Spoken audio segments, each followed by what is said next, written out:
नमस्कार दोस्तों, आज के इस वीडियो लेक्चर में आप सभी दोस्तों का स्वागत है दोस्तों। आज हम बात करेंगे कि आप पेट में किस प्रकार से 99% स्कोर कर सकते हैं, वो भी साइंस के क्वेश्चंस पे। तो आज मैं एक ज़बरदस्त सीरीज़ के साथ लौटा हूं दोस्तों, जो कि आपको बताऊंगा साइंस के महत्वपूर्ण प्रश्न जो कि बहुत ही ज़्यादा एग्जाम में पूछे गए हैं और पूछे जा रहे हैं। तो बने रहें वीडियो में अंत तक। जैसा कि आपको थंबनेल पे दिख रहा है कि यहाँ पर यूपी ट्रिपल एससी पैट 2025 के महत्वपूर्ण प्रश्न हैं। सभी बच्चों को ऑल द बेस्ट कहूंगा पहले तो मैं, और सभी को बोलूंगा बेटा टीचर्स डे की सभी शिक्षकों को हार्दिक शुभकामनाएं एसीए प्लेटफॉर्म के द्वारा।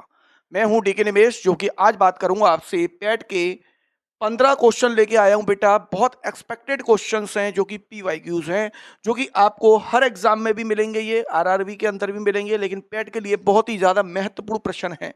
तो आज बात करते हैं क्या क्या इसमें कवर करते हैं। तो चलिए दोस्तों, पहली बात मैं आपको बता दूं सभी को, यदि वीडियो पे नए हैं तो वीडियो को लाइक जरूर कर दें और चैनल को सब्सक्राइब करना ना भूलें दोस्तों, जिससे कि आपको हर प्रकार का हर वीडियो का नोटिफिकेशन आपको प्राप्त समय समय पर होता रहे। तो बात करते हैं आज। तो जैसा कि बच्चों हमने बता रखा है कि आज हम बात करेंगे साइंस के क्वेश्चंस पे। किस पे बात करेंगे बेटा? साइंस के क्वेश्चंस पे बात करेंगे, जिसमें कि तीनों चीजें आपको मिलेंगी। जिसमें कि मिलेगा बेटा आपको जीव विज्ञान मिलेगा। नेक्स्ट आपको मिलेगा बेटा रसायन विज्ञान, रसायन विज्ञान के प्रश्न मिलेंगे इसके अंदर। और तीसरा बेटा आपको मिलेगा इसमें भौतिक विज्ञान के प्रश्न, भौतिक विज्ञान के प्रश्न। तो यहां पर ये तीनों प्रकार के जो प्रश्न बेटा आपको मिलेंगे इसी लेक्चर के अंदर। तो वीडियो में अंत तक बने रहें। बहुत जबरदस्त ट्रिक और टेक्निक के साथ में आपको एक एक प्रश्न को इस तरीके से सिखा दूंगा, पढ़ा दूंगा कि इसको दोबारा पढ़ने की आवश्यकता नहीं पड़ेगी। वीडियो को ज्यादा से ज्यादा शेयर कर दें, ऑडियो को लाइक कर दें। चलिए दोस्तों, अब बात करते हैं साइंस के महत्वपूर्ण प्रश्न हैं, जो कि आज का पहला प्रश्न होगा आपका आपकी स्क्रीन के ऊपर। ये रहा दोस्तों, कितना प्यारा प्रश्न है, देख सकते हैं आप कितना प्यारा प्रश्न है कि यहाँ पर पूछा जा रहा है। पहला प्रश्न है, गति का तीसरा नियम, यानी गति का तीसरा नियम और वेग के बीच संबंध प्रदान करता है। यानी कि जो गति का तीसरा नियम है वो किसके बीच संबंध प्रदान करता है। बहुत एक्सपेक्टेड क्वेश्चन लेके आया हूं दोस्तों मैं, जो कि आपके लिए पैट के लिए बहुत महत्वपूर्ण रहेंगे। तो इसका आंसर होगा बेटा ऑप्शन नंबर ए, स्थिति। अब बात करते हैं ये किसने दिया था, गति के नियम किसने दिए थे, तो उन पर भी हम चर्चा कर लेते हैं। एक चाचा थे जिनका नाम था न्यूटन। क्या नाम था बेटा? न्यूटन। न्यूटन ने 3 नियम दिए बेटा। कौन कौन से नियम दिए? पहला तो नियम दिया आपका जड़त्व का नियम। किसका बेटा? जड़त्व का नियम। दूसरा दिया आपका संवेग का नियम, संवेग का नियम। और तीसरा दिया बेटा क्रिया प्रतिक्रिया का नियम, क्रिया प्रतिक्रिया का नियम। तो ये बेटा नियम दिए गए, ये बेटा नियम दिए गए हैं। कहानी क्लियर है? जड़त्व का नियम दिया, संवेग का नियम दिया और कृति प्रतिक्रिया का नियम दिया। पहला नंबर, दूसरा नंबर और ये बेटा तीसरा नंबर। तो आपसे पूछे जा सकते हैं कि गति के जो नियम थे यानी मोशंस के जो नियम हैं वो किसने दिए हैं, तो जड़त्व और संवेग और कृति प्रतिक्रिया का नियम दिया। इसमें कि आपसे इन तीनों में से कोई भी प्रश्न पूछा जा सकता है बेटा। इन्हें पूछा है कि वेग और आपका उसके संबंध स्थापित करना है। किसके? तीसरे नियम के वेग के बीच में संबंध स्थापित करना है। तो स्थिति, यहां बल होगा नहीं, संवेग होगा नहीं, और संवेग दूसरा नियम है बेटा और बोला गया है तीसरा नियम। तो इस बात पे आपको विशेष ध्यान रखना पड़ेगा। यदि वीडियो आपको पसंद आती है तो वीडियो को लाइक करते हैं और चैनल को सब्सक्राइब करना ना भूलें और चैनल को शेयर जरूर करते बेटा। पैट के बहुत महत्वपूर्ण प्रश्न है ये। तो जड़त्व का नियम, संवेग का नियम और कृति प्रतिक्रिया का नियम। अब यहाँ पर ये एग्जाम्पल में पूछा जाता है कभी कभी, बहुत ही महत्वपूर्ण एग्जाम्पल है रॉकेट, रॉकेट का उड़ना, रॉकेट का उड़ना। यह प्रश्न आपका कई बार एग्जाम में बना है कि रॉकेट का उड़ना होता है जो वो किस पर डिपेंड करता है, यानी कि न्यूटन के कौन से लॉ पर अर्थात कौन से नियम पर डिपेंड करता है। तो रॉकेट का उड़ना एक प्रकार से रॉकेट, आप देख सकते हैं रॉकेट उड़ी, गैसेस निकली, फिर उसी गैसेस के द्वारा वो ऊपर भी गई। तो एक क्या क्रिया हुई और एक प्रतिक्रिया हुई। उम्मीद करता हूं ये प्रश्न आपको क्लियरली विजुअल हो गया होगा बेटा, और बहुत ही प्यारा प्रश्न है, आज का पहला ही प्रश्न है। तो उम्मीद करते हैं नेक्स्ट प्रश्न पे आप चलते हैं। स्क्रीनशॉट आप लेना चाहे ले सकते हैं, बहुत प्यारा प्रश्न है बेटा, महत्वपूर्ण प्रश्न है। चलिए, आज का आपका नेक्स्ट क्वेश्चन है जो कि क्वेश्चन नंबर 2 है। क्या कह रहे हैं? किसी वस्तु की मुक्त रूप से गिरावट के दौरान होता है। आप जानते हैं जब आप कोई वस्तु ऊपर से नीचे की ओर गिरती है, इस तरीके से ऊपर से नीचे की ओर गिरती है, तो बड़ी सीधी-सी बात है मेरे प्यारे बच्चों कि वहाँ पर उसकी एनर्जी यानी गतिज ऊर्जा के अंदर, काइनेटिक एनर्जी के अंदर वृद्धि होती है। तो उसका ऑप्शन नंबर ए राइट हो जाएगा, यानी कि उसकी गतिज ऊर्जा में क्या हो जाती है? वृद्धि हो जाती है। जब किसी चीज़ को आप इस तरीके से छोड़ रहे हो, जब किसी चीज़ को आप इस तरीके से छोड़ रहे हो, देख रहे हैं आप? इस तरीके से छोड़ रहे हो, तो क्या हो रहा है? उसकी गतिज ऊर्जा में क्या हो रही है बेटा? वृद्धि हो रही है, जो कि आपका क्वेश्चन नंबर 2 का आंसर होगा। उम्मीद करते हैं ये वाली बात आपको क्लियर हो गई होगी। सेकंड क्वेश्चन पे चलते हैं। बहुत प्यारा प्रश्न है। कितना प्यारा प्रश्न है। आपसे डिग्री कन्वर्जन में भी ये प्रश्न पूछे जा सकते हैं बेटा। डिग्री पर भी प्रश्न पूछे जा सकते हैं कि बताइए किसका डिग्री किस तरीके से चेंज करें। अब ये पूछ रहा है 300 केल्विन पर। किस पे पूछ रहा है? 300 केल्विन पे। तो आपको कुछ नहीं करना है, एक फॉर्मूला या ट्रिक बता दे रहे हैं आपको। इस ट्रिक और फॉर्मूले के माध्यम से आप इसको कर सकते हैं। आप कुछ नहीं पढ़ रहा है कि डिग्री सेल्सियस हो तो केल्विन माइनस के 273.15 होता है बेटा। कितना होता है? 273.15। याद रखिएगा इस बात को। 273 को मेजरमेंट कर लेते हैं यहाँ पर हम कि अगर डिग्री सेल्सियस है तो हम कह सकते हैं केल्विन कितना दे रखा है? 300 बेटा, माइनस 273। आप 273 ही कर लेना, 15 करने की आवश्यकता नहीं है। तो आप इसको घटाएंगे तो करीब करीब कितना आएगा बेटे? 27 डिग्री आ जाएगा। कितना आ जाएगा? 27 डिग्री। तो मैं उम्मीद करता हूं ये प्रश्न आपका क्लियर हो गया होगा। ऑप्शन नंबर बी राइट होगा इसका, यानी कि 27 डिग्री आ जाएगा। कितना आ जाएगा? 27 डिग्री। यदि आपको एक प्रश्न इस तरीके से दे रखा है जिसमें कि डिग्री सेल्सियस पूछा गया बेटा, क्या पूछा गया? डिग्री। जैसे मैं एक क्वेश्चन बना दूं आपके लिए कि बोलूं 25 डिग्री सेल्सियस को केल्विन में, किसमें बेटा? केल्विन में परिवर्तित कीजिए, परिवर्तित कीजिए। तो आप क्या करेंगे? आपको कुछ नहीं करना है। इस प्रश्न के अंदर जो डिग्री है बेटा, क्या है बेटा? जो डिग्री है उसे केल्विन में ऐड कर दीजिए। क्या कर दीजिए? डिग्री को केल्विन में ऐड। मोस्टली हम 273 ही लेते हैं बेटा, ज्यादा नहीं लेते हैं। 15 काफी है, हम 273 लेते हैं। तो टोटल कितना होगा? देखिए 5 और 3 8 होते हैं बेटा, और आपका 8 और 2 7 और 9, और ये 298। तो 298 केल्विन हो गया। उम्मीद करते हैं ये बात आपको क्लियर हो गई होगी बेटा। बहुत ही महत्वपूर्ण प्रश्न है, डिग्री पे पूछ लिया जाता है। 27 डिग्री इसका आंसर होगा बेटा, जो कि 300 केल्विन के बराबर पूछ रहा है। तो यहाँ पर डिग्री सेल्सियस पूछा गया है, तो 27 डिग्री आंसर होगा। उम्मीद करते हैं क्लियर आपको ये क्वेश्चन विजुअल हो गया होगा। मैंने फॉर्मूला आपको ट्रिक लिख दिया, किस तरीके से इसका आंसर आप कर सकते हैं। 273 ही ले लें, आपको 15 की कोई ऐसी दिक्कत नहीं है। 273, और ये जो होता है मान जो है वो करीब करीब केल्विन 0 के बराबर होता है। 0 के केल्विन के बराबर होता है बेटा। किसके बराबर? 0 केल्विन के ये बराबर होता है। चलिए अपने नेक्स्ट प्रश्न पर चलते हैं। आज का महत्वपूर्ण प्रश्न है, कितना प्यारा प्रश्न है कि वायु का निक्षेप अपवर्तनांक सूचकांक कितना होता है? वायु का यानी जो एयर है बेटा, तो आप जानते हैं अच्छे तरीके से प्रकाश की चाल। प्रकाश की चाल कितनी होती है बेटा निर्वात में? 3 × 10⁸ मीटर पर सेकेंड। उम्मीद करते हैं यह है प्रकाश की चाल, वो भी निर्वात के अंदर। कहानी क्लियर है? तो यहां से हम निकाल सकते हैं किस तरीके से। वैसे आप डिजिट पे याद करना चाहते हैं तो याद भी कर सकते हैं। इसका आंसर होगा आपका option number D will be right होगा, 1.0003। 1.0003 यानी कि वायु के निक्षेप अपवर्तनांक सूचकांक का कितना होता है? तो इतना होता है। यहाँ पर बेटा एक लगता है फॉर्मूला, जो कि है हमारा n बराबर C/V करके है बेटा। क्या है? n बराबर C/V करके। आप उसका भी प्रयोग कर सकते हैं, n बराबर C/V करके है। तो यहाँ पर ये सूत्र के माध्यम से भी कर सकते हैं।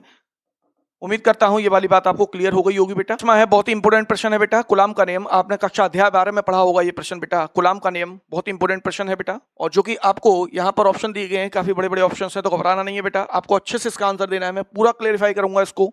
तो देख सकते हैं, दो बिंदु आवेशों के मध्य आकर्षण या प्रतिकर्षण बल का परिणाम दो आवेशों की मात्रा के गुणनफल के साथ साथ उनके बीच की दूरी के वर्ग के व्युत्क्रमानुपाती होता है। ये आंसर नहीं होगा बेटा। दो बिंदु आवेशों के मध्य आकर्षण या प्रतिकर्षण बल का परिणाम दो आवेशों की मात्रा के व्युत्क्रमानुपाती होता है और उनके बीच की दूरी के वर्ग के अनुक्रमानुपाती होता है। ये भी उसका आंसर नहीं होगा बेटा। दो बिंदु आवेशों के मध्य आकर्षण या प्रतिकर्षण बल का परिणाम दो आवेशों की मात्रा के अनुक्रमानुपाती तथा बीच की दूरी के वर्ग के व्युत्क्रमानुपाती होता है। तो ऑप्शन नंबर सी आपका राइट होगा बेटा। कुलाम का नियम आपने पढ़ा होगा। उन्होंने क्या कहा कि फोर्स यानी कि डायरेक्टली प्रोपोर्शनल किसके? उनके चार्जेस यानी क्यू के, और कह सकते हैं उनके बीच की दूरी बेटा उसके वर्ग के। तो हम बोल सकते हैं इस तरीके से दो इक्वेशन बनती है हमारे पास में। आप सभी ने कक्षा 12 के अध्याय में ये चीज पढ़ी होगी बेटा। नेक्स्ट है, आप इसको कंपेरिजन कर दीजिए समीकरण 1 बना करके और समीकरण 2 बना करके। तो कंपेरिजन करेंगे तो बेटा Q1 आएगा आर स्क्वायर। क्या आएगा? R square. जब यहाँ से आप समानुपाती के साइन को हटाएंगे बेटा इस तरीके से, तो यहाँ पर एक के आ जाएगा। के क्या होगा आपका? एक स्थिरांक होगा बेटा। तो इस प्रकार से इक्वेशन बनती है। उम्मीद करता हूं ये बात आपको क्लियर हो गई होगी बेटा, जो कि आपके बोर्ड के मतलब से बहुत इंपॉर्टेंट प्रश्न है ये कि कुलाम करें। और आप देख सकते हैं दो बिंदु आवेशों के मध्य आकर्षण प्रतिकर्षण बल का अनुक्रमानुपाती है। तो यहाँ देख सकते हैं दो बिंदु हैं, Q1 और Q2 हैं। इस तरीके से मध्य आकर्षण या प्रतिकर्षण के परिणाम के आवेशों के अनुक्रमणपाती होता है, बेटा राइट है, तथा उनकी बीच की दूरी के वर्ग के व्युत्क्रमणपाती होता है। बीच की दूरी के वर्ग के व्युत्क्रमणपाती होता है। बीच की दूरी के वर्ग के व्युत्क्रमणपाती, बीच की दूरी के वर्ग के व्युत्क्रमणपाती, बीच की दूरी के वर्ग के व्युत्क्रमणपाती। उम्मीद करते हैं ये प्रश्न आपको क्लियर हो गया होगा। बोर्ड के मतलब से भी और इंपोर्टेंट भी होता है ये कंपटीशन लेवल पर भी, जो कि इस टाइप से प्रश्न पूछे जाते हैं। चलते हैं अपने नेक्स्ट प्रश्न पे, जो कि है, कितना प्यारा प्रश्न है, क्वेश्चन नंबर 6। 25 डिग्री सेल्सियस पर विभिन्न माध्यमों में ध्वनि की चाल के बारे में निम्नलिखित में से कौन सा कथन सत्य या असत्य है? तो यहां देखते हैं, हीलियम गैस में ध्वनि की चाल 965 किलोमीटर पर सेकंड है। ऑप्शन नंबर 2, हाइड्रोजन गैस में ध्वनि की चाल 1284 मीटर पर सेकंड है। तो यहां पर आपको सिंपल सा क्वेश्चन इस टाइप के भी प्रश्न आते हैं, जो कि आपको अच्छे से याद भी रखने हैं बेटा। तो क्वेश्चन नंबर इसका होगा बी, राइट हो जाएगा इसका, केवल बी सत्य होगा, क्योंकि हाइड्रोजन गैस में जो ध्वनि की जो चाल होती है बेटा, वो 1284 मीटर पर सेकंड होती है बेटा। उम्मीद करते हैं ये वाला प्रश्न आपको क्लियर हो गया होगा। चलते हैं अपने नेक्स्ट प्रश्न पर, जो कि है बेटा बहुत ही प्यारा, सबसे भारी ऑर्बिटल में इलेक्ट्रॉन की संख्या समान होती है। मैंने आपको बताया था कि किस प्रकार से आप इलेक्ट्रॉन्स को निकाल सकते हैं, किस प्रकार से आप चीजों को बता सकते हैं, यदि केमिस्ट्री से रिलेटेड इस प्रकार का प्रश्न हो तो। अब पूछा जा रहा है भारी शेल, यानी कि भारी ऑर्बिटल के अंदर कितने इलेक्ट्रॉन्स हैं। तो आपको ऑप्शन दिए गए हैं। अगर मैं बात करूं बेटा ऑक्सीजन के लिए, तो ऑक्सीजन का जो एटॉमिक नंबर होता है बेटा, वो 8 होता है, और उसके भारी शेल के अंदर 6 इलेक्ट्रॉन्स हैं। कितने हैं? 6। अगर वहीं फ्लोरीन की बात करूं, एटॉमिक नंबर 9, तो इसके 7 हैं। ये पूछ रहा है कि समान होने चाहिए, कैसे होने चाहिए, एक समान होने चाहिए। तो भाई ऑप्शन नंबर ए तो होगा नहीं बेटा, ठीक है। अब आर्सेनिक का 33 होता है, पोटेशियम का 19 होता है बेटा, हीलियम का इस तरीके से, और आपका हाइड्रोजन का है बेटा, आर्गन का और पोटेशियम का। तो पूछ रहे हैं भारी शेल के अंदर कितने इलेक्ट्रॉन्स होंगे, कितने इलेक्ट्रॉन्स होंगे भारी शेल के अंदर। तो हम देख सकते हैं हाइड्रोजन के भारी शेल के अंदर कितने इलेक्ट्रॉन्स होते हैं बेटा, एक एटॉमिक नंबर है, एक ही भारी शेल में होगा। हीलियम का भी 2 एटॉमिक नंबर है, 2 ही भारी शेल के अंदर होगा। आर्गन का बेटा 18 होता है, लास्ट के अंदर इसके पास कितने होंगे बेटा, 2 8 8 8 होंगे। और पोटेशियम का बेटा 19 होता है, 2 8 और 1 होगा बेटा, 8 और 1 कंप्लीट हो गया बेटा, 19 हो गए। इस प्रकार से 2 8 10 और 18 और 1 19। तो यहाँ पर कितने हैं, 1 है, और यहाँ कितने हैं, 8 हैं, और यहाँ कितने हैं बेटा, 2 हैं, यहाँ कितना 1 है। अब आपसे पूछा, आपका पास ऑप्शन बचा है बी, तो बी राइट हो सकता है। हम फिर भी चेक कर लेते हैं। आर्सेनिक का एटॉमिक नंबर बेटा 33 होता है। क्या होता है? आर्सेनिक का एटॉमिक नंबर 33 होता है, और पोटेशियम का एटॉमिक नंबर बेटा 19 होता है। उम्मीद करते हैं ये बात आपको क्लियर हो गई। तो यहाँ पर ऑप्शन थोड़ा मुझे गड़बड़ लग रहा है बेटा, क्योंकि पूछा है कि भारी ऑर्बिटल में इलेक्ट्रॉन की एक समान संख्या होती है। तो देखिए आप, ऑक्सीजन का तो 6 बेटा, फ्लोरीन के में 7 होते हैं, क्लियर, तो समान तो नहीं है। हाइड्रोजन के में 1 है, हीलियम के में 2 है बेटा, ये भी समान नहीं है। आर्गन के में 18 है बेटा, लास्ट में देख सकते हैं 8 है। और पोटेशियम के में बेटा 19 है, यानी कि 1 है लास्ट में। अब आर्सेनिक बचा। अब आर्सेनिक में क्या है कि यहाँ पर हमने एक ट्रिक बताई थी बेटा, आपको याद होगा यदि आपने हमारा पी ब्लॉक का लेक्चर देखा है तो, कि नाना पाटेकर असरानी सब भिखारी, इसका 7 है, इसका 15 है, इसका 33 है। इस तरीके से हमने आपको एक ट्रिक बताई थी, जिसमें 2 8 8 क्रम में जोड़ते जाए। तो इसके लास्ट में बेटा 5 इलेक्ट्रॉन्स होंगे। कितने होंगे? 5। और पोटेशियम के लास्ट में कितने हैं बेटा? 1 है। तो यहाँ पर कोई भी ऑप्शन नहीं है, ये ध्यान करिएगा। थोड़ा सा मिसप्रिंट हो गया बेटा ये प्रश्न, कोई भी ऑप्शन नहीं है। मैं ऑप्शन नंबर ई बना दे रहा हूँ आपके लिए बेटा। क्या बना दे रहा हूँ? ई बना दे रहा हूँ, जो कि आपको इस क्वेश्चन से रिलेटेड होगा, भारी शेल के अंदर कितने इलेक्ट्रॉन्स होंगे। तो मैं आपको ऑप्शन नंबर ए बना दे रहा हूँ, जो कि होगा आपका इस तरीके से। सोडियम बना दे रहे हैं यहाँ पे, और आपको बना दे रहे हैं बेटा, एक बना दे रहे हैं आपके लिए पोटेशियम। क्लियर है? तो इन दोनों के लास्ट सेल के अंदर कितने इलेक्ट्रॉन्स होंगे बेटा? 1 1 होंगे। सोडियम का एटॉमिक नंबर है 2 8 1, और पोटेशियम का एटॉमिक नंबर होता है बेटा 19 2 8 8 और 1। तो अब ये प्रश्न आपका आंसर बन सकता है, ऑप्शन नंबर ई इसका राइट आंसर हो जाएगा। मिसप्रिंट हो सकता है बेटा। चलिए नेक्स्ट प्रश्न पे बात करते हैं। न्यूलैंड की आवर्त तालिका में तत्वों का हैलोजन के साथ रखा गया था। यानी कि न्यूलैंड एक साइंटिस्ट थे बेटा, जो कि मेंडलीव एक साइंटिस्ट थे, ऐसे न्यूलैंड एक साइंटिस्ट थे। तो कई सारे साइंटिस्टों ने अपनी एक आवर्त सारणी बनाई। न्यूलैंड्स का मतलब है कि इनका मतलब था कि पहले की प्रॉपर्टी आठवें तत्व से मिलनी चाहिए। तो यहाँ पर इन्होंने क्या किया, हैलोजन के साथ में किसको रखा बेटा? आपका कॉपर और निकल को रखा। अब कॉपर और निकल बेटा कैसे हैं? ये दोनों के दोनों कैसे होते हैं? मेटल होते हैं। कैसे होते हैं? मेटल, यानी कि धातु होते हैं। और हैलोजेंस जो हैं, ग्रुप हम बोल सकते हैं 17 ग्रुप के हैं, एलिमेंट्स हैं, जिसमें आता है आपका फिर कल बाहर आई आंटी, इस तरीके से 9 17 35 53 85, ये इनका एटॉमिक नंबर। अब ये के सारे जितने भी एलिमेंट हैं, ये हैं आपके अधातु बेटा। कैसे हैं, अधातु अर्थात नॉन मेटल हैं। तो यहाँ पर ये क्या हो गए, गलत हो गए।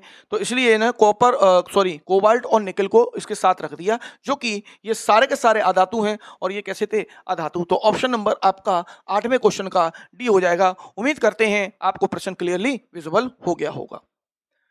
चलते हैं अपने नेक्स्ट प्रश्न पे, क्वेश्चन नंबर 9 पे। अत्यधिक आदत वर्णनीय धातु कौन सा है, यानी कि अत्यधिक आदत वर्णनीय धातु कौन सा है। यानी कि आदत वर्णनीय का मतलब क्या होता है, ऐसे धातु बोल सकते हैं, ऐसे तत्व या ऐसे धातु, ऐसे जो तोड़ने पर, किस पे बेटा, तोड़ने पर, ऐसे तत्व या ऐसे धातु जिन्हें तोड़ने पर, जिन्हें तोड़ने पर वह टूटे ना बल्कि पतली चादर में परिवर्तित हो जाए।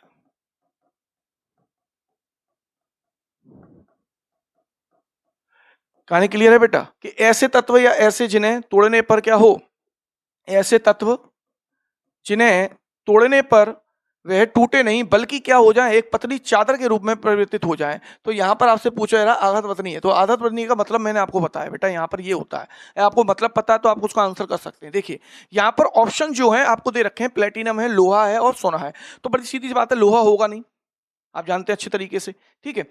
यहाँ पर चांदी और सोना होगा बेटा, आंसर क्या होगा, चांदी और सोना। तो हम पहला जो आंसर देंगे वो ऑप्शन नंबर डी देंगे, यानी कि सोना, यानी कि चांदी से भी ज्यादा सोना होता है। मैं कुछ लिख देता हूं आपके लिए आदत वर्णनीय तत्व जो कि हैं, एक तो आपका सिल्वर होगा, एक आपका बेटा गोल्ड होगा, एक आपका कॉपर होगा और एक एल्युमिनियम होगा।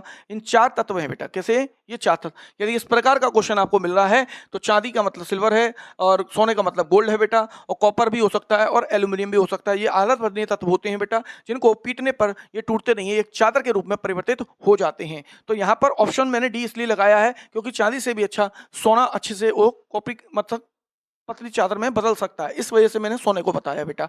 अगर ऑप्शन में आपको सोना एवं चांदी देता तो आपका आंसर होता सोना एवं चांदी। उम्मीद करते हैं ये प्रश्न आपको क्लियर विजिबल हो गया होगा और यहाँ पर इन तत्वों को आप क्या कर सकते हो, याद रख सकते हो अपने माइंड में। कहानी क्लियर है बेटा, उम्मीद करते हैं ये बात आपको क्लियर विजिबल अच्छे से हो गई है। चलिए अपने नेक्स्ट प्रश्न पर चलते हैं। आज के जो है, लेखन पेंसिल में होता है या लेखन पेंसिल में क्या होता है। जो पेंसिल होती है बेटा लिखने वाली, उसके अंदर पूछे जा रहा है उसके अंदर क्या होता है। उम्मीद करता हूं ये प्रश्न आपको आता होगा, इसका आंसर आप कमेंट बॉक्स में जरूर बताएंगे मुझे बेटा। क्वेश्चन नंबर 10 का जो आंसर है, इसका आंसर कमेंट बॉक्स में जरूर बताएंगे बच्चे। मैं आपको बता दे रहा हूं, इसका आंसर होगा ऑप्शन नंबर डी, यानी कि ग्रेफाइट। अब ग्रेफाइट क्या होता है, तो बड़ी सीधी सी बात है बेटा, कार्बन के 3 अपर रूप होते हैं बेटा, 3 अपर रूप, यानी कि कार्बन के 3 एलोट्रॉप्स होते हैं बेटा, जिनमें की है, एक है हीरा बेटा, आपका है दूसरा फुलरीन, हीरा है और आपका नेक्स्ट है फुलरीन, और तीसरा है बेटा ग्रेफाइट। बेसिक सी बात है, जो कार्बन होता है बेटा वो आपका कैसा है, वो है अधातु होता है बेटा। क्या होता है, अधातु होता है, इस बात को याद रखिएगा। लेकिन इन दोनों के अंदर करंट का फ्लो ना होके इसके अंदर हो जाता है करंट का फ्लो, यानी कि वैद्युत धारा प्रभावित कर सकते हैं आप इसके अंदर। किसकी वजह से, फ्री इलेक्ट्रॉन्स होते हैं बेटा। क्या होते हैं इसके पास में, फ्री इलेक्ट्रॉन्स होते हैं। फ्री इलेक्ट्रॉन की वजह से आप इसमें कर सकते हैं। तो लेखन पेंसिल में क्या होता है बेटा, तो लेखन पेंसिल में ग्रेफाइट होता है। उम्मीद करता हूं ये बात आपको क्लियर हो गई होगी, अच्छे से मैंने बता दिया। ये यहाँ से प्रश्न पूछा भी जा सकता है, कार्बन के कितने अपर रूप होते हैं, हीरा क्या है, या फिर फुलरीन क्या है, या फिर ग्रेफाइट क्या है। तो हीरा बहुत कठोर है बेटा शब्द में बोला जाए तो। नेक्स्ट बात करते हैं, क्वेश्चन पे आ रहा है, आदर्श गैस के समीकरण पीवी प्लस एनआरटी में निम्न में से कौन सा आर का गणितीय मान नहीं हो सकता है। यह पूछा है कि गणितीय मान नहीं हो सकता है, यह आपको इन ऑप्शनों में पूछा गया है। तो इसका ऑप्शन नंबर होगा बेटा सी राइट होगा, यानी कि यह गणितीय मान इसका नहीं हो सकता है। 8.314 वायुमंडलीय मोल, यानी वायुमंडलीय एटमॉस्फेरिक प्रेशर है बेटा। और मोल इनवर्स में भी ये दे सकते हैं आपको, केल्विन इनवर्स में भी दे सकते हैं। तो उम्मीद करते हैं ये बात आपको क्लियर होगी अच्छे से। इसमें बस तुमको डिजिट याद रखनी है बेटा, कुछ नहीं याद रखना। क्वेश्चन नंबर 12 है, वात्य भट्टी में किस आयरन ऑक्साइड का उपचरित होता है। यानी कि उपचरित होता है का मतलब है कि अपचयित होता है। उपचयित होना चाहिए था बेटा, थोड़ा सा मिसप्रिंट हो गया, कोई बात नहीं है। उपचयित होना चाहिए, उपचयित का मतलब है बेटा ऑक्सीडेशन होना, यानी कि ऑक्सीकरण। क्या बोलते हैं? ऑक्सीकरण। इसको हम उपचयित भी बोल देते हैं बेटा, उपचयित, एक ही बात है दोनों। ठीक है, तो यहाँ पर बताया जा रहा है सिलिका होता है, कार्बन होता है, चूना होता है, कार्बन मोनोऑक्साइड। तो option number D will be right होगा बेटा कि कार्बन मोनोऑक्साइड होता है, जिसका फॉर्मूला क्या होता है बेटा? सी होता है। क्या होता है? सी होता है। इसी का क्या होता है? ऑक्सीकरण होता है बेटा। इसी का क्या होता है? ऑक्सीकरण। दो चीजें होती हैं, एक है बेटा ऑक्सीकरण, एक है बेटा अपचयन। एक है ऑक्सीकरण और एक है अपचयन। ये किसके पार्ट होते हैं? रेडॉक्स रिएक्शन के पार्ट होते हैं बेटा, रेडॉक्स अभिक्रिया। रेडॉक्स अभिक्रिया दो पार्ट में होती है, एक तो ऑक्सीकरण या अपचयन, या फिर बोल सकते हैं अपचयन बेटा। उम्मीद करते हैं ये बात आपको क्लियर हो रही होगी बेटा। नेक्स्ट क्वेश्चन पर चलते हैं अपना।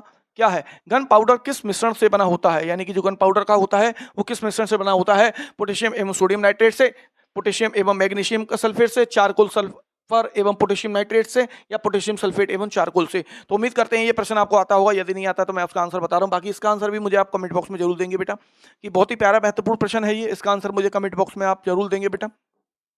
मैं आपको बताता हूँ, ऑप्शन नंबर सी इसका राइट होगा। चारकोल सल्फर और पोटेशियम नाइट्रेट होता है, इन तीनों का मिश्रण होता है बेटा, जो कि आपको अब याद रखने का टेक्निक क्या है, सिंपल सा, इसको याद भी कर सकते हैं आप इजी भाषा में। कैसे करते हैं? चारकोल का मतलब सी हो गया, सल्फर का मतलब एस हो गया, और पोटेशियम का मतलब पी हो गया। तो आप इसको याद कर सकते हैं CSP के नाम से, CSP के नाम से चारकोल यानी कि सल्फर, और पी का मतलब है पोटेशियम नाइट्रेट। तो उम्मीद करते हैं ये वाला प्रश्न आपको क्लियर हो गया होगा बेटा, विजिबल हो रहा होगा अच्छे से, कोई दिक्कत नहीं है।